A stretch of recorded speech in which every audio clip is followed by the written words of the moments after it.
It's recording? Whenever you're ready. Okay, great.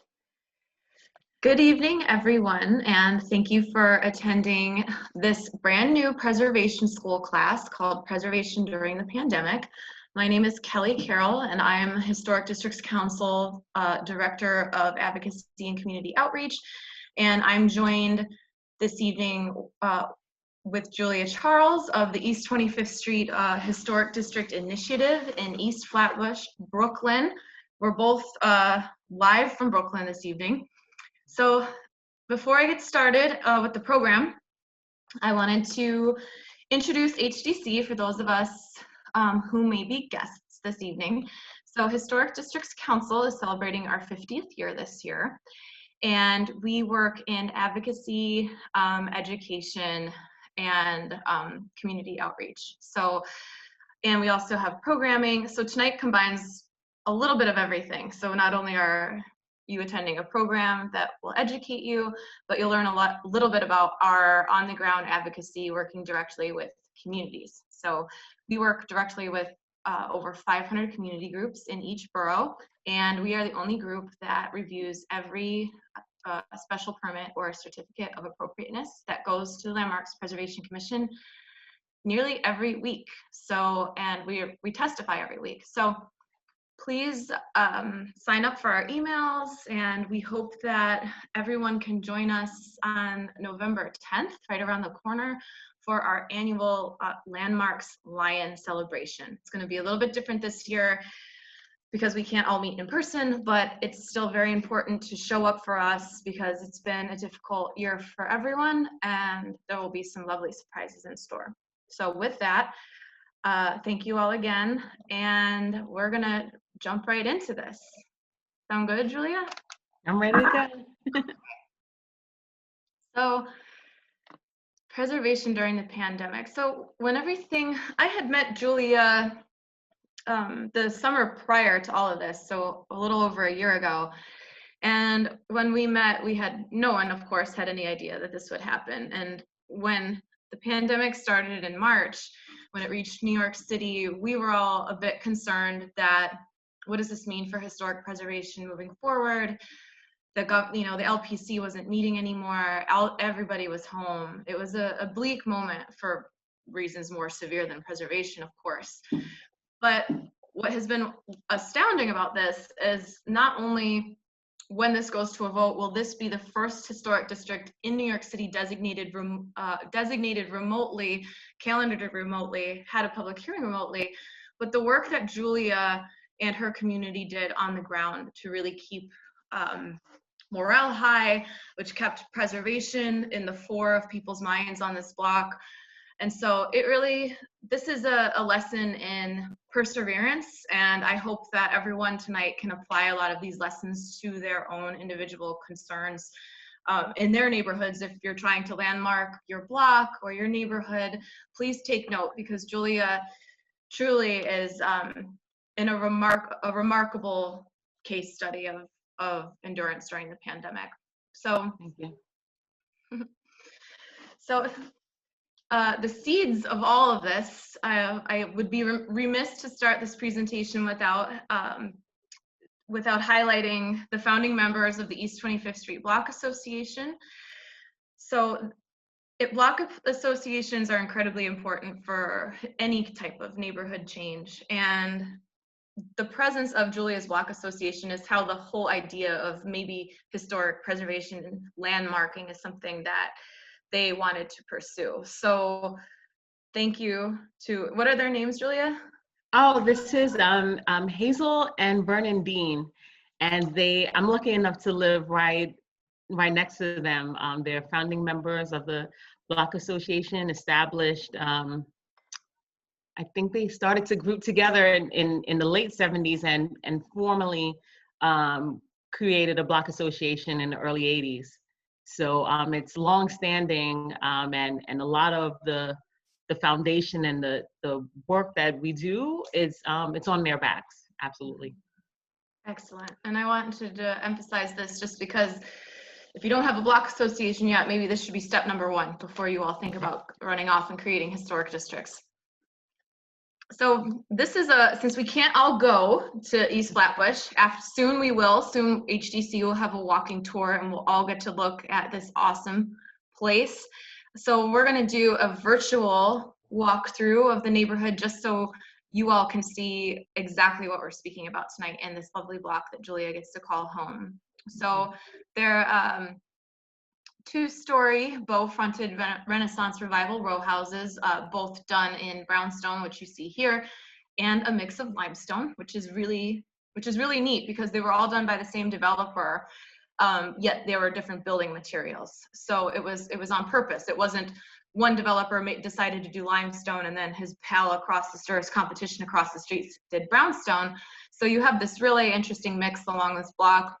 All of the buildings feature a high degree of integrity beyond the normal window and random door replacement from time to time. Windows, as we all know, you know, after they reach their lifespan of around 100 years, if they're wood, they usually go away if they're not maintained properly. So, and if you'll notice too, as we were going around the block, that this block is known for its amazing gardens. And so I spot some familiar faces in this, but Julia, would you like to talk about the gardens and some of the many awards your block has been recognized for? Yes, thank you, Kelly. So this picture here is in front of my neighbor across the street, Carroll Wilson, her stoop. And this was for the win for the 2016 Greenest Block in Brooklyn competition. So something I feel really blessed to been able to purchase a house on this block and be a part of a block that already participated. This was the 4th win for us. We're considered the most greenest and most winningest greenest block in Brooklyn by winning the most first place prizes. In addition to that, we've won best window boxes, as well as the first inaugural Children's Garden project and the first inaugural Garden Mentors Award, and also Leadership in Sustainable Practices Award by co-partnered with the Brooklyn Botanic Gardens and National Grid. So a lot to be proud of. Absolutely. So all of those awards reflect a high degree of engagement by homeowners on this block that really care about where they live, what it looks like, how they take care of it, and that's really part of the culture of this block specifically. And you know, we'll talk about this later. Julia will let you know that if you move onto the block, like you're gonna get a lesson in garden beautification, but this is very important because this level of stewardship makes a perfect foundation for pursuing historic preservation or landmarking, because it shows that people care and they're invested in where they live. And also these gardens, as we'll go through here, these gardens are actually, I would argue, significant landscape features that contribute to the importance of the block, because there might be some people in our group tonight that know that Landmarks has actually said no to districts in the past or to proposed buildings in the past because of paving that has happened in front of these row houses. Obviously, these houses were built before the age of the automobile, but with parking issues in New York City, a lot of people choose to put parking pads all the way up to their stoop, and that this creates this very jarring appearance. So in that regard, this block has preserved their front yards, and not only preserved them, but made them absolutely gorgeous. So here's this is like a pano shot that is taken from Google Street View, and you can see that along on both sides of the street of this block, this is, I mean, we're talking about manicured lawns, and when I think about it, Carroll Gardens Historic District in Brooklyn, you know, it's part of its significance, part of the name Carroll Gardens comes from the very deep garden frontage in front of brownstones in that neighborhood. So it's a very important part. So when Julia, so have a look at this, make a mental post-it of this.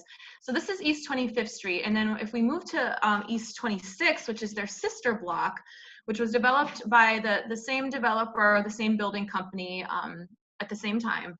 When I first met Julia and her neighbors, East 26th was also extremely interested in pursuing landmark designation because of the crazy development that's happening in that part of Brooklyn, arguably all over Brooklyn. I don't know an area that's not feeling it right now, especially even in the Bronx. Any borough is facing development. So when I had a look at East 26th, I really was like, I'm sorry guys, I don't think that I can make the case as a, capital P professional preservationist, because the difference is just, it's there, right? If image is worth 1,000 words. And so East 26th, though, they didn't hold it against us, and they let East 25th soldier on.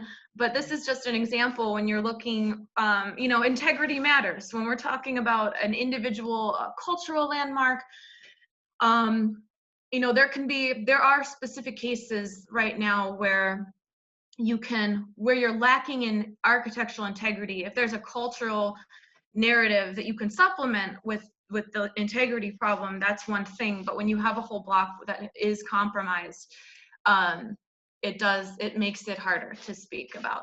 And I do just want to say, we're going to take all questions at the end of this. I forgot to announce that when I began. But so we're going to move on and continue our neighborhood tour. So Julia, I'm going to go through these next few slides, and would you like to share with our guests tonight what's happening in your neighborhood, and why this kind of development made you guys act and think about creating a strategy to preserve where you live? Mm-hmm. Absolutely. Thank you, Kelly. So last year, at that time, I was the Block Association president. And part of our meetings is to discuss what's going on in our community, things that we want to do. And so it became something very prevalent that, this rapid and overdevelopment is heavily affecting our area. So we quickly, had to decipher, okay, what are we going to do? How do we do this? And decipher, of course, what's different between the LPC and the HDC. And so, we came together and, of course, reached out to the Historic District Council for guidance. But when you can see in our community, it's like, Victorian homes are being torn down. That picture here, 123 Linden Boulevard, is a mammoth of a building in the community. It's completely out of scale, out of context. Listen, I mean, I understand that, folks need somewhere to live, but this is really luxury out of price for the community as well, and completely towers over everything. You can see this building when you're at the top of Grand Army Plaza on your way deep into Central Brooklyn, Flatbush. You can see here, this is over on Lott Street, another building that is towering over the rest of the community. And, it's constantly happening. And it's very, there's some feedback here, sorry, okay. So yeah, it was happening so frequent and literally, 360 around us, between Bedford Avenue, East 26, Clarendon Road, Avenue D. And so we needed to do something about it, and really get the interest of our neighbors, and, start really executing a plan to preserve our block.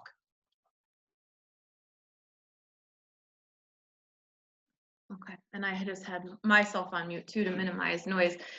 Yeah, and I think it's fair that when somebody buys a row house, that they shouldn't necessarily have to worry about an entire block behind them being ripped down. I think that people choose to live in historic, certainly scaled neighborhoods for a reason. And this community district in Brooklyn particularly has been, the development has just been unprecedented. The neighborhood looked a certain way for for generations, and then one day it became unrecognizable.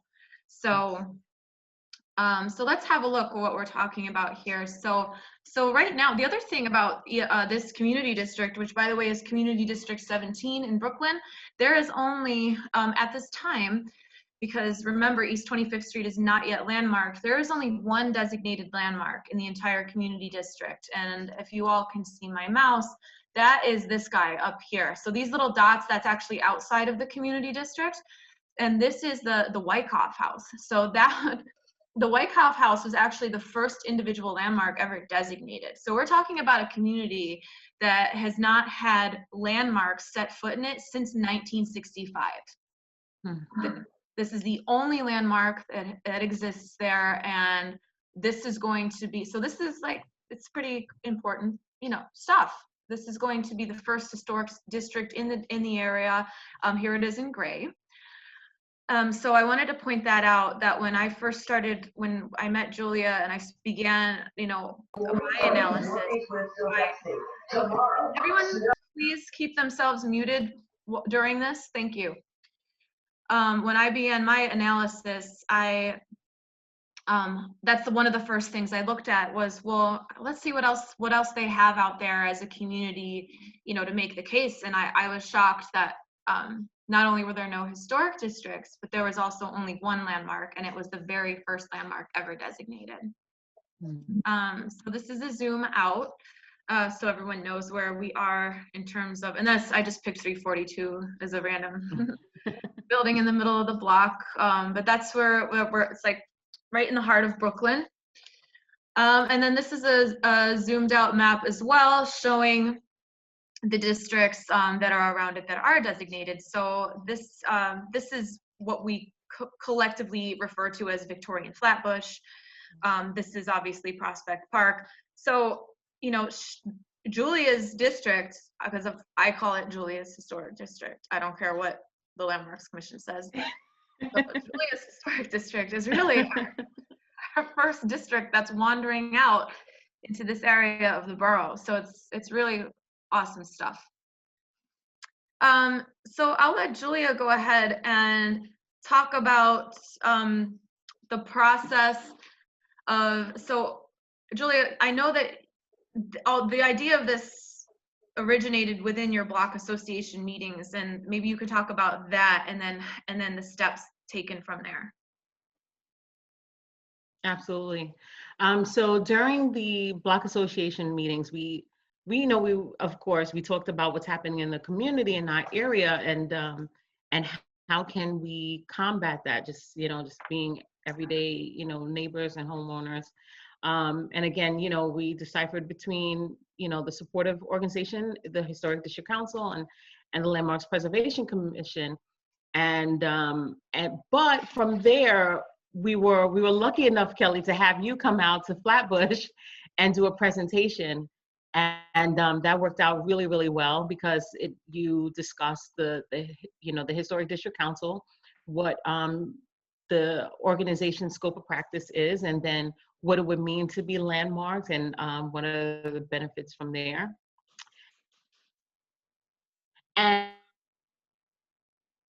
then from there, it was ground running in terms of garnering support. So from there, just going door to door to neighbors' homes with the old-fashioned clipboard, and that was that's a picture from that first outreach meeting in Flatbush.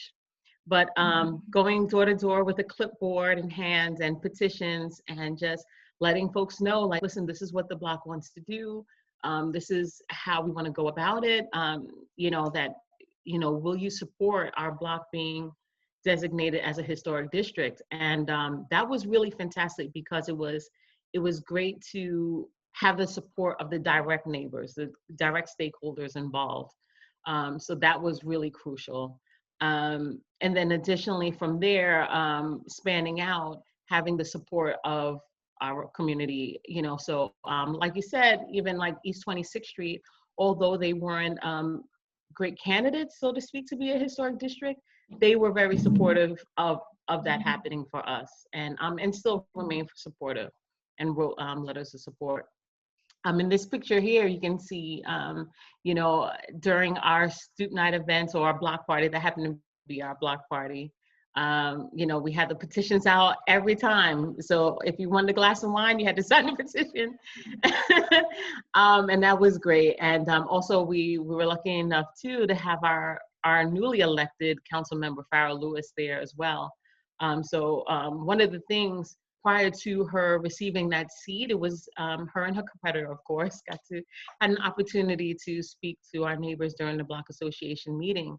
And, you know, it's basically just kind of giving them 5 bullet points of what is very important to us and what are our needs. And at the very top of that list was landmarking. And so our newly elected council member, whoever that may be, that person will need to support this initiative. And, you know, luckily enough, we have her and she supported.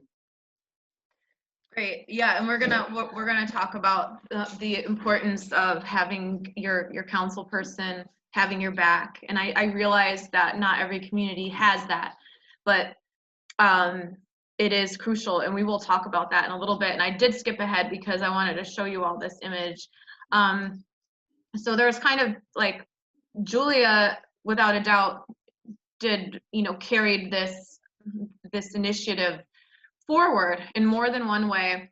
But in terms of how HDC could help, how our organization could help. So hold on, there's just some background noise real quick. Give me 1 second.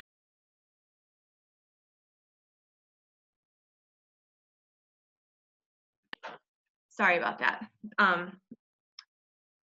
In terms of how HDC could help, so when I was beginning the analysis, how I had said earlier, I knew that after Julia had met with her neighbors and they had subsequent meetings where I wasn't present, because they meet regularly, as every good block association should, it became apparent that landmarking was something that they definitely wanted. And so once they decided that as a block that was the route that they wanted to pursue, the next step was to put together a request for evaluation, or an RFE.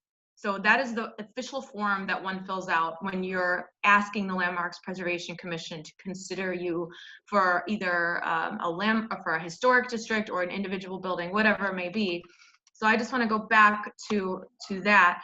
So HDC, luckily enough, not that long ago, right before I had met Julia, we had some of HDC staff, myself and our executive director, Simeon Benkoff, had a meeting with the research department at the Landmarks Commission, and we just asked them straight up, what do you guys want to see in an RFE? Because we have neighborhoods that go crazy and spend so much money, and they'll spend 5 years researching the architect for every single individual house, and they'll never send in their RFE because they think that that's what needs to be done for the Landmarks Preservation Commission to consider them. And and they ask us, as what should we do? What do you want? What should we send in our RFE? And we always say, well, an architect doesn't hurt, of course, but why don't we go ahead and ask Landmarks? So we asked, and this is what they said.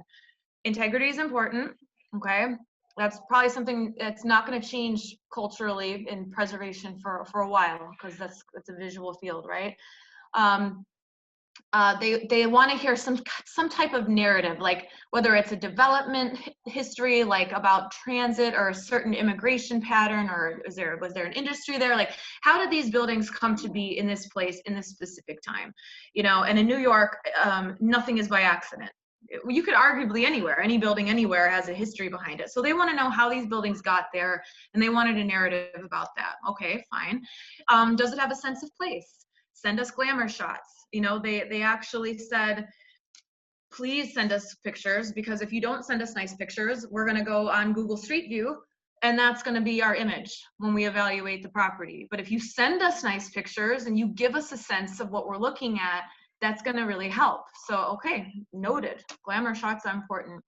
An interested community. So while this is not in the landmarks law, it does make everyone's life a lot easier if the community wants to be landmarked, including the communities, right? Do you guys, I've worked with blocks and neighborhoods before that don't want to be landmarked. It's a nightmare. Could you imagine if the city tried to, come in and landmark a bunch of people who are vehemently opposed to it. It's just doesn't really make sense, right? So they wanted an interested community, you know, so and an interested community, it really hinges on outreach, which is what Julia did a fantastic job with.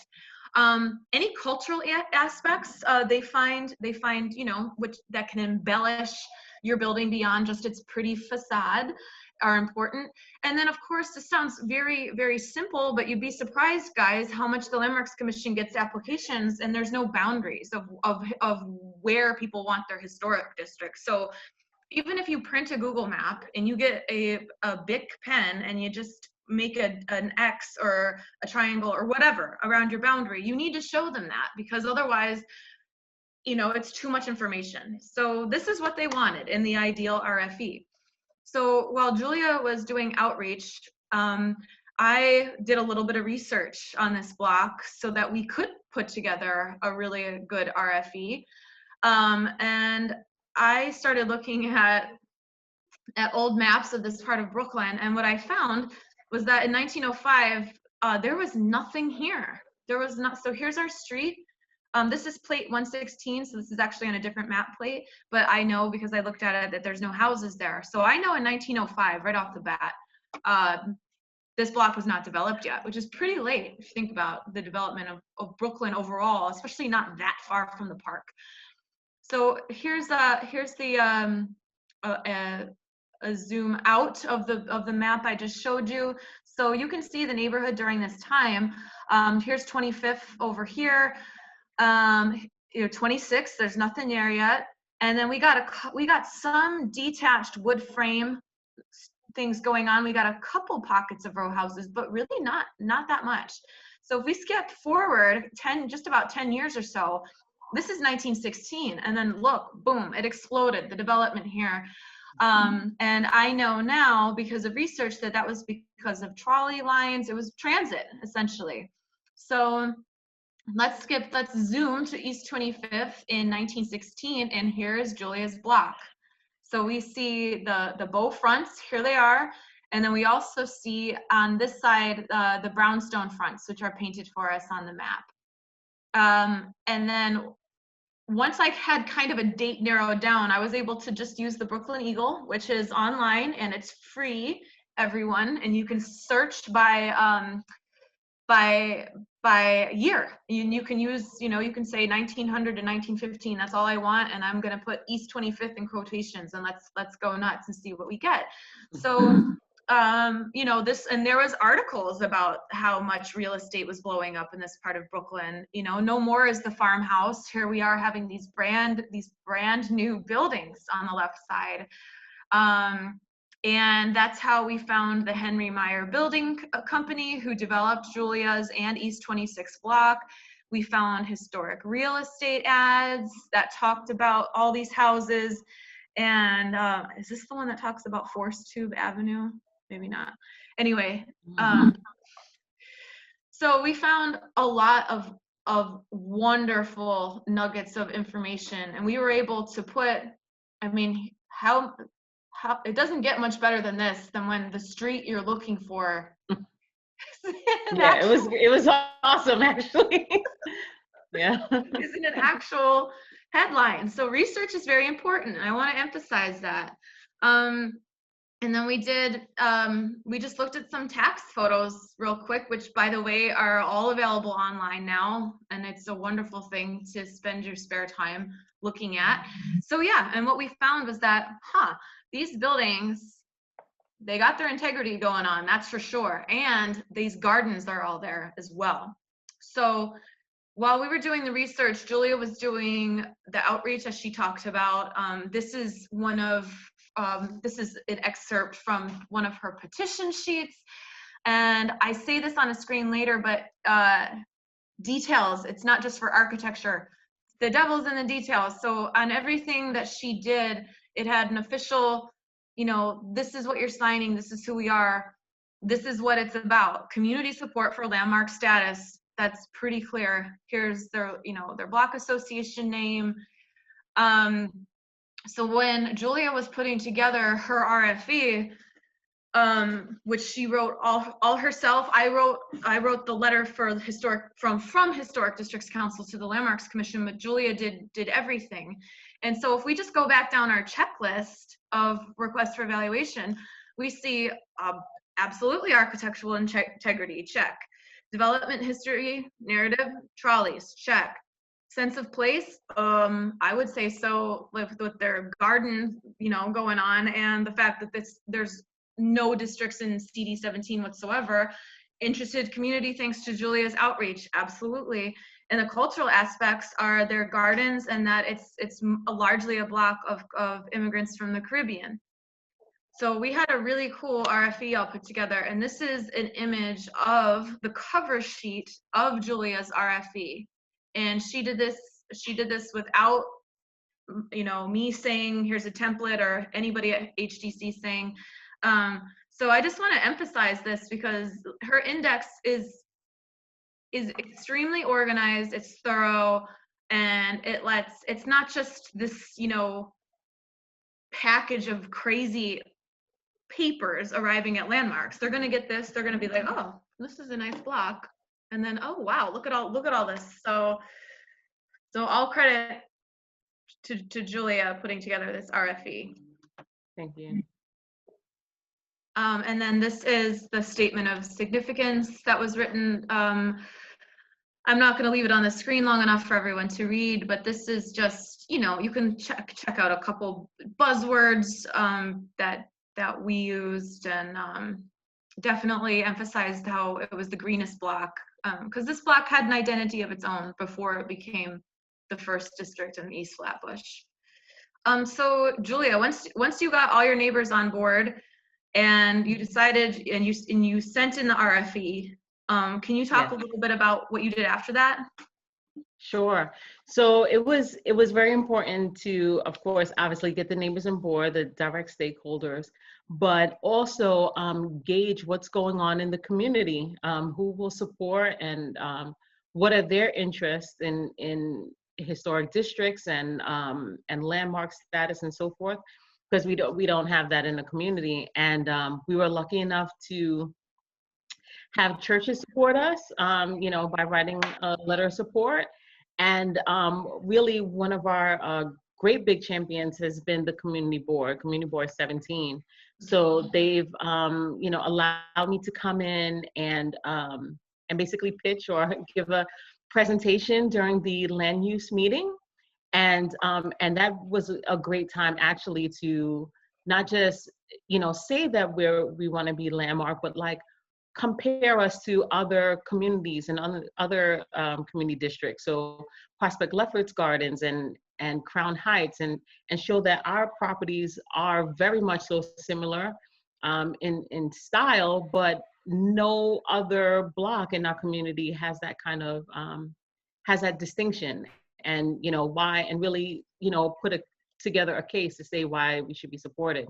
So they allowed me to, present during their land use meeting, in which they voted unanimous to give us a letter of support, and then ultimately to full board. Well, Kelly, you were able to come out, and that was fantastic to get another unanimous vote in support of our proposed historic district. Yeah, the community boards, Julia, as she said, she went to committee. I wasn't able to go to committee. Which it didn't matter. They did a wonderful job, and the committee voted in favor. But sometimes the community board can go awry. People have a lot of questions about historic districts, especially in communities where there are none. I ran into that here in Bay Ridge, where the community board was a bit frightened by the idea of a historic district. But I have to say Board 17 was receptive, and they were very much, from the vibe that I got when I went to full board, was that they supported this block because it was something that the block knew that it wanted. So even if they didn't understand every single in and out of landmarks nuance or parlance, they supported this block, which was wonderful. And yeah, it was a great night out there. Another thing that Julia, right off the bat, as I mentioned, I wrote a letter of support. which went in with her initial RFE to the Landmarks Preservation Commission. But Julia, do you want to talk how strategically how you thought about getting letters from different people, and what we spoke about earlier, how you another letter, another nudge. Sure. Yeah, so what was really great with Kelly writing the letter, that provided a lot of the history and a lot of the meat and potatoes. So that was great to show that example. And then of course, you know, our newly elected council member. But Scott Medberry, the Brooklyn Botanic Gardens never wrote letters of support like this regarding historic districts. They kind of, you know, stayed bipartisan in that sense. But it was a real benefit to us because we have a great relationship already, being, you know, the most winningest block in the greenest block in Brooklyn competition. But mostly I would say is because our campaign was in line with the Brooklyn Botanic Gardens Fight for Sunlight. So that's something that they're actually going through right now. And so we're basically banding together in terms of fighting off overdevelopment in our community. And so, you know, Scott Medberry, who, you know, a great supporter to us, of course, he's moved on now to, I think, to be president in San Diego of Botanic Gardens over there. But you know, because, but yeah, right, doesn't have to fight for sunlight. So, but our campaign is directly in line with what their campaign was. So that was really great to get their support. And then, you know, our assembly member, Rodney Spichat, she quickly, you know, lent her letter of support as well. But I would say, if I'm being honest, it's nice to have like kind of these big headline names, but the most potent, I would say, is the letters of support from my neighbors.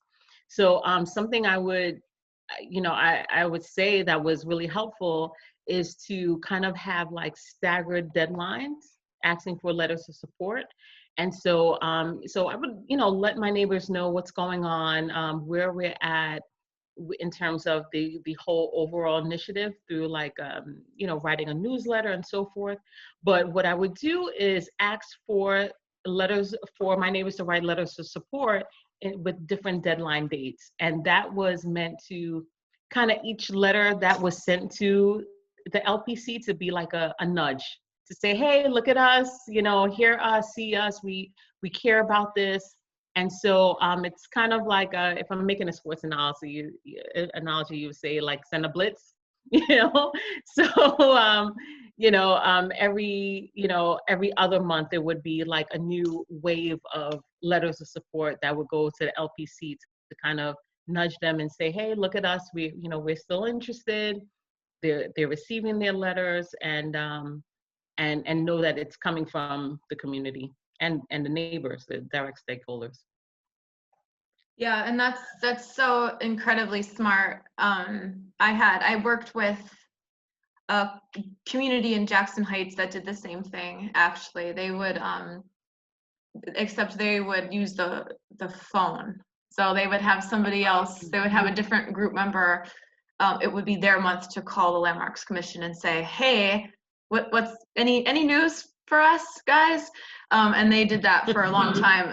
And then finally, it did result in them getting an offer basically from LPC, which they declined. That's a story for another time. But it is very important. I mean, you know, we're all human beings. I know myself, I need reminders. And so if you have somebody that keeps popping up in your inbox or keeps arriving in your mailbox or keeps calling your phone, you know, not too much, because if you call the phone too much, then you get the ignore button. But if you stay in people's radar, it definitely makes them relevant to you, and it's really important to be present in people's minds when you're really working for something. So while all this was going on, many of you know that East Flatbush was selected as one of Historic Districts Council's 6 to Celebrate neighborhoods in 2020. So The Six to Celebrate program is the only program of its kind in New York. It's where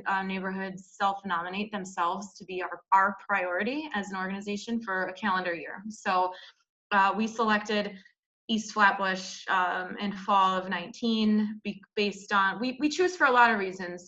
You know, the willingness of, you know, how much are people going to participate. I mean, my interaction with Julia to that point was like, okay, this is definitely someone we're going to hear from. It's not going to be someone that's kind of absentee. And also just, you know,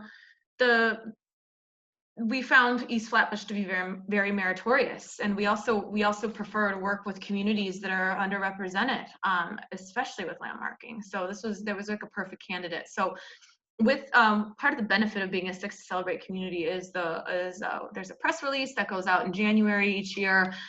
We have a launch party. So there's a lot of buzz that's created around each community, just because at this point in time, we've been doing this for a number of years. It's something that people really look forward to, or at least I do.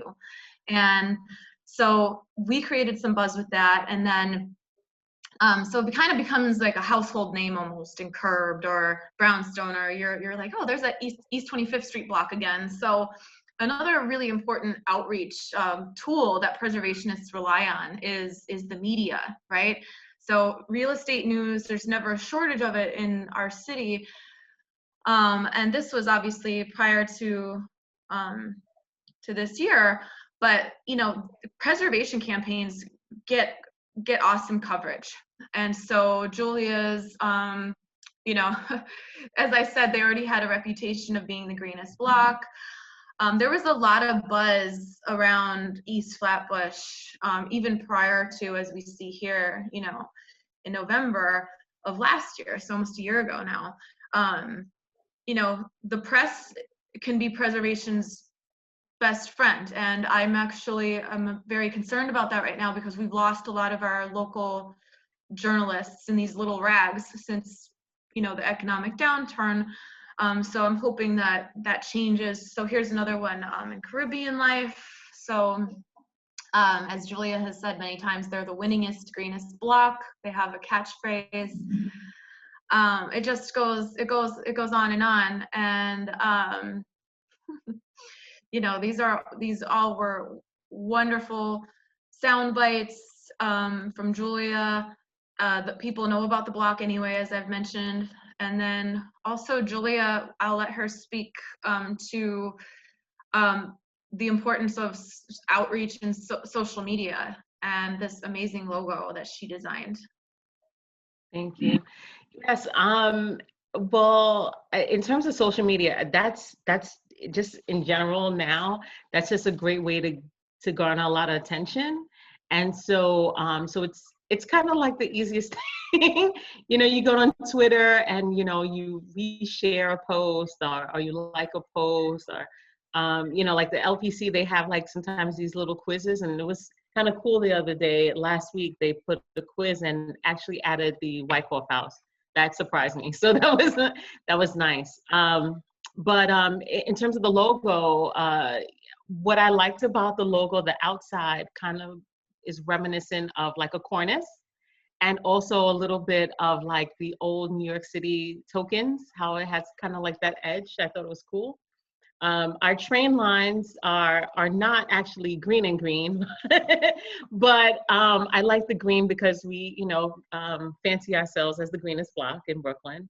And so the 2 and the 5 is our train line. So I thought that was really great and catchy. And it's just simply support East 25th Street proposed historic districts. It speaks for itself, but it kind of lends to, you know, just being like loving New York. You know, it looks a little kind of like New York, like a token, and also the subway lines, and just simply support us. You know, that's it's just as simple as that.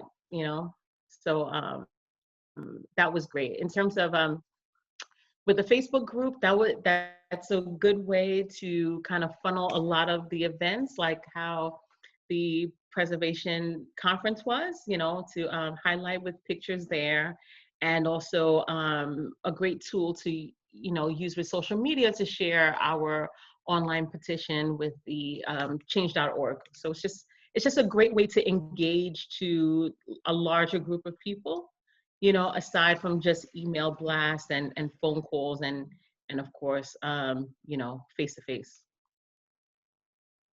Yeah, and oops, my mouse. Yeah, and I just wanted to add, this was at, yeah, as Julia said, she used social media to advertise her participation in our annual conference where she had a table, and she was able to duplicate that that logo on these pamphlets she created, and she made buttons, which if you're a preservationist and you don't own one preservation button, are you really a preservationist? And so I have this details not just for architecture, because she really created like a brand for her block, because you know they're the greenest block in Brooklyn. Of course she's going to have a table that has real flowers. I will let you know that was a real hyacinth. And she, you know, she had flowers and greenery along her image of her 6 to Celebrate board. She had pictures of the block along with her branding. So when people came to that table, like they really knew that this is East 25th, because we have the plants happening. We have the two. Okay, I get that this is East Flatbush. So I just loved that level of detail, and it really makes one stand out. Which is what you also are trying to convince the Landmarks Commission of, right? Is that you're a standout block, you're different than everybody else. And this was us during our designation Tales panel. And this is, so another incredible thing Julia did during, so everybody in March, you know, through mid-April, I would say was hunkered down. Everyone was here in New York, especially, was very scared. And there wasn't, everything got pretty quiet, I would say, across the board. But once things, you know, once cases started dipping and people were more comfortable with going outside, and also the weather got nice, Julia created this really great, I'll just let her talk about a program or an event she created during the pandemic. Yeah, thank you. So yeah, I received a text message actually from my assembly member, Ranice, and she said that, you know, she had these face masks, and I'm like, okay, well, perfect. We're going to, you know, we're having like an info session with the Landmarks Preservation Commission. And so, you know, I'm just going to make an event and call it PPE and preservation. And so it was really just a great way to honestly get to see my neighbors again, you know, provide them with free face masks and to get them excited about the campaign, you know. So months had went by and we were, you know, hunkered down in our homes, and, you know, things were, I mean, really scary, to be honest. And, but this was something that, you know, I'm passionate about, my neighbors are passionate about, our community is passionate about.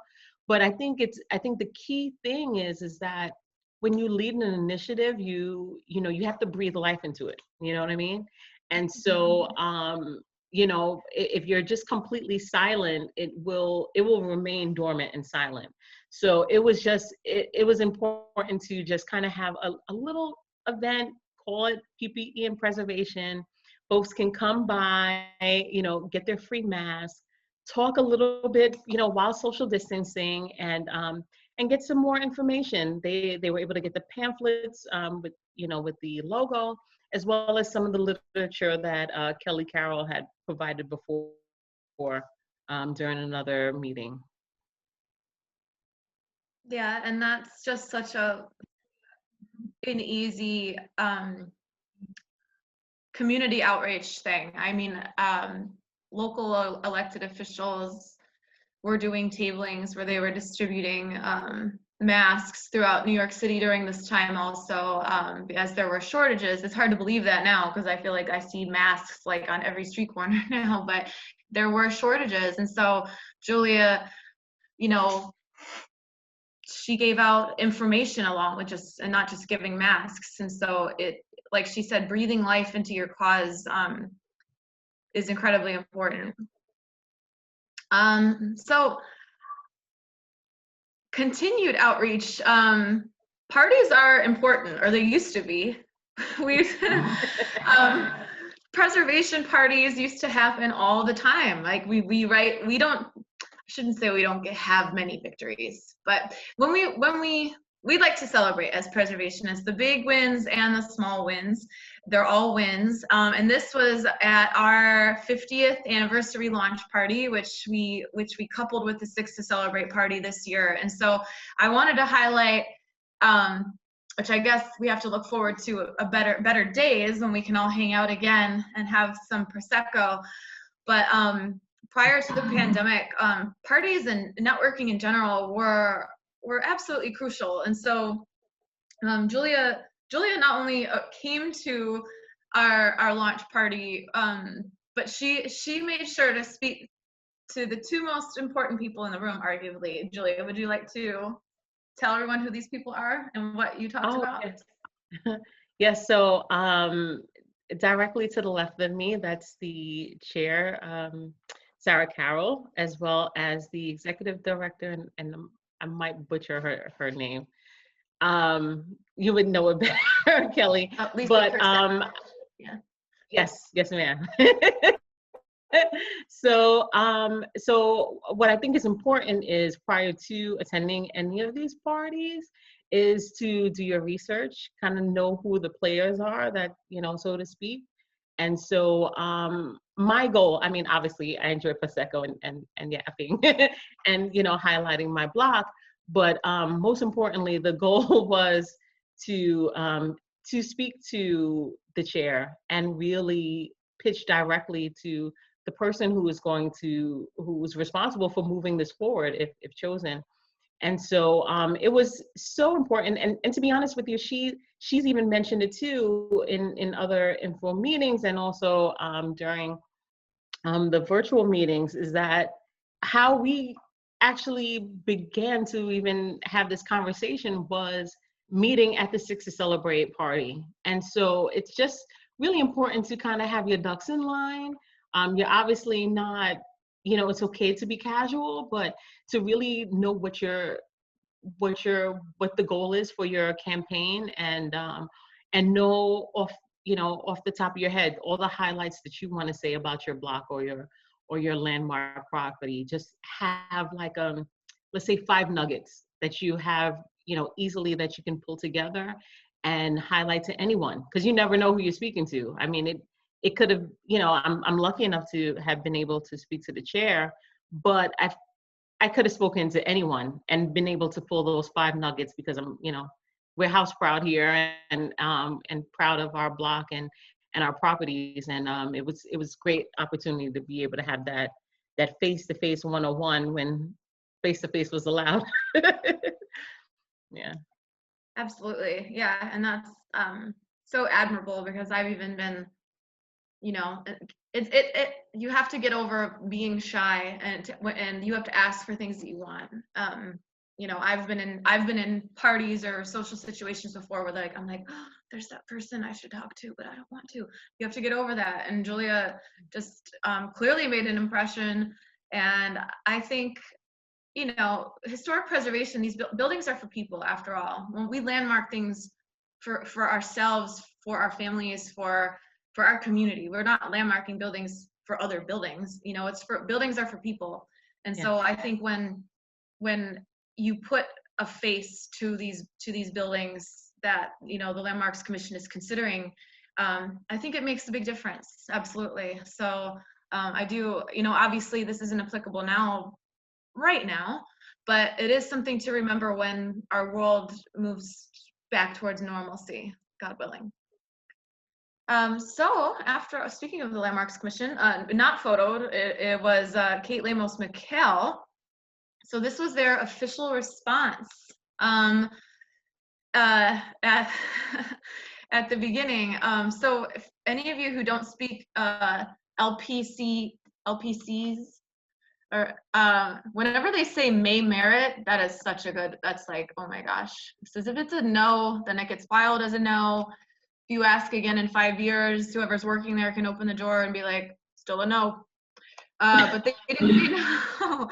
They said may merit. And so that means that there's a door cracked for you. It just means we don't know when we're going to get to it, because they're a really small agency and they have their hands full. They should be at least twice the size of employees that they are.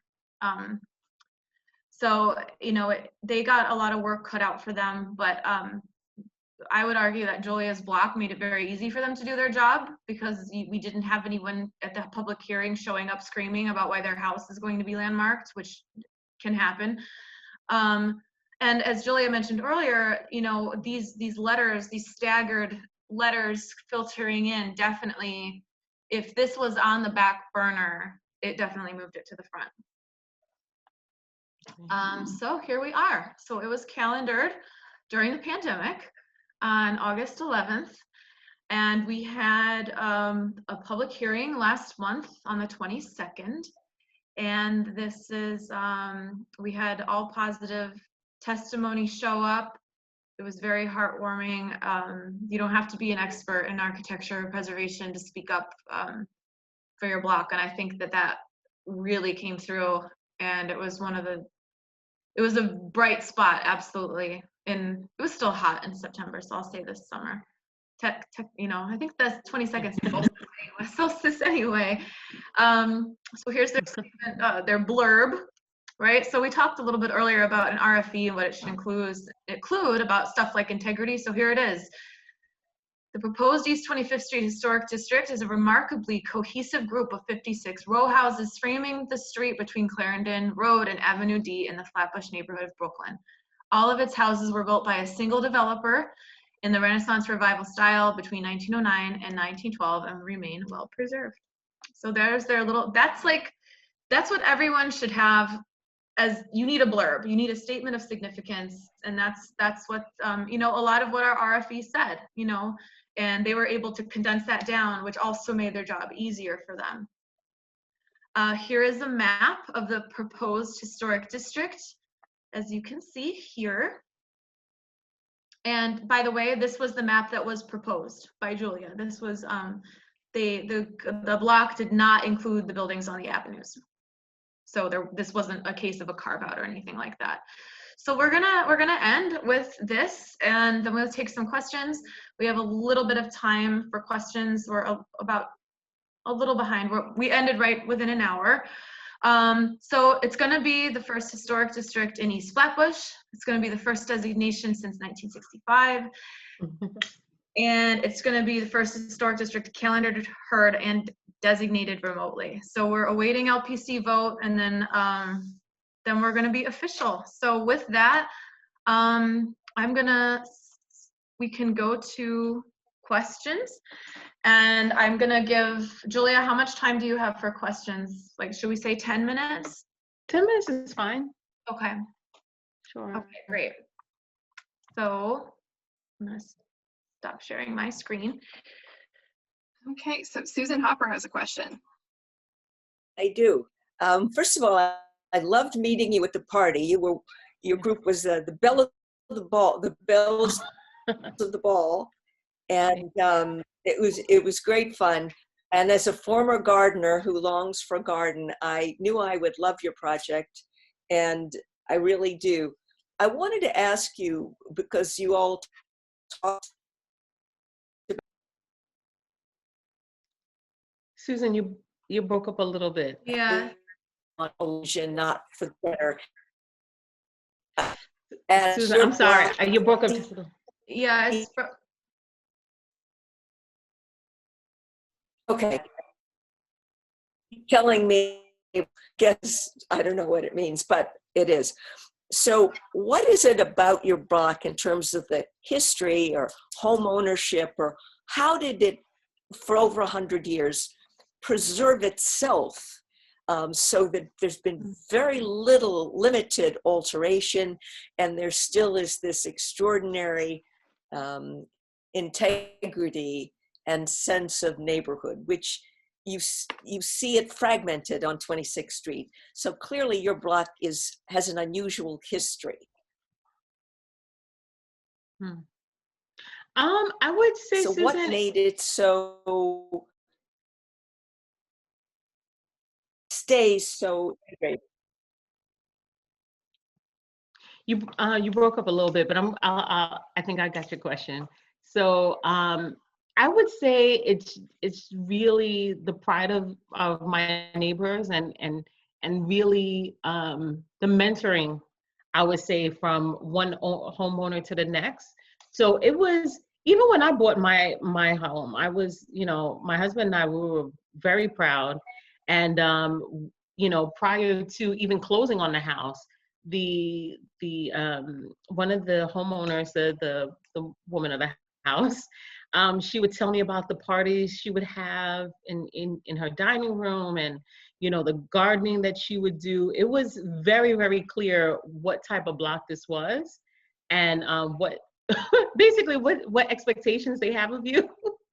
That was very clear and respected. I mean, you have to respect what's already present. You know what I mean? Not that you own the home, you make your changes. Obviously, you make things to yourself and your liking, but it was very evident and very clear that there is a certain synergy and respect and pride for this block and homes on this block. And yeah, you need to upkeep that. You need to, obviously, whatever changes you're going to make, it needs to be respectful to what is already existing. And I can say myself and other neighbors who've come behind me have been very respectful to that. I think it's important to have an established organization like a block association, and to talk with your neighbors. Obviously, not more like this, but more like this, more of, instead of pointing the finger to folks, you're being more collaborative and discussing different ways on how you can preserve your home. How, we share information all the time. So, I had my roof done. I'll share who I used. Another neighbor had a broken stained glass. And so they'll share information and say, this is the person I use, and this is how much it costs. And so I think over the years, that kind of energy and that sense of community has prevailed. And so it's a real blessing. Oh, Susan, I can't hear you. Yeah, I had to unmute. Is the home ownership, it sounds like there's heavy home ownership Yes. and is it different? I saw that on 26th Street, there were meant that houses had been broken into apartments, so it looked like there might be more rental there. So the properties had already shifted in terms of ownership to rentals. That's true. There's something very unique I have to say, between 26th Street and 25th Street is, like 26th Street has a great sense of community as well. I'd have to say that. We've kind of come together and worked together on a couple of projects with gardening and such. And so they've had many changes. I mean, even most recently, they had, if you've seen in Kelly's slide where she showed East 26, there was a porta potty in the front of one of the properties. That property has now been completely torn down. Oh. And so a building, 6 stories, will go up in instead. So that has already happened there. But I think over the years, it wasn't as cohesive as East 25th Street, if I'm being honest, in terms of architecture. And so that lent for a lot of room for people to feel like they can make more changes. And so they have. And it's unfortunate because you can see there's a few properties on there that have held on to their architectural integrity. But one thing about like East 25th Street, it's like harmonious, so to speak. And so I'm lucky in the sense that, that has maintained and it prevails till now. So yeah. Mm-hmm. Thank you. Sure. Are there any other questions? Cordell Clear had said great workshop. That's so sweet. Julia, I thank you so much Oh, my pleasure. for joining us tonight, and we'll have this recorded so that you'll be able to share with your people and your block and the other blocks. Utilize that social media, and we'll definitely share it too. We'll make sure it's available for people who couldn't. There was a lot going on tonight, I feel like. I don't know. Yeah, thank you so much for joining us, and congratulations again on all your hard work. And I think I'm gonna say good night. Okay, thank you. Okay, Good night, guys. Thank you so much for this. thank you. All right.